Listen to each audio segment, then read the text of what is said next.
حضور پررنگ افغانستان در دومین دوره بازی‌های رسمی آزاد مکاتب جهان. دومین دوره بازی‌های رسمی آزاد مکاتب جهان به میزبانی فدراسیون بین‌المللی ورزش مکاتب ISF با حضور بیش از 2000 ورزشکار نوجوان از کشورهای مختلف در شهر باخارست پایتخت رومانی برگزار شد. افغانستان نیز با حضور الحاج ماستر منقوش‌الدین نسیمی رئیس فدراسیون‌های ورزشی پوهنتون‌ها و مکاتب در این رویداد جهانی شرکت فعال داشت.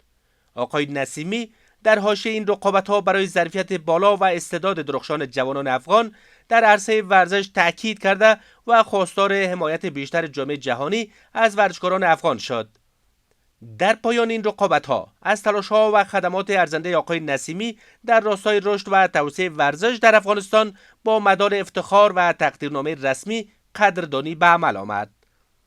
با وجود برنامه‌ریزی برای حضور افغانستان در 4 رشته ورزشی، برخی مشکلات فنی و اجرایی مانع از حضور تیم‌های مربوطه در این دوره رقابت‌ها شد و آنان از حضور باز ماندند.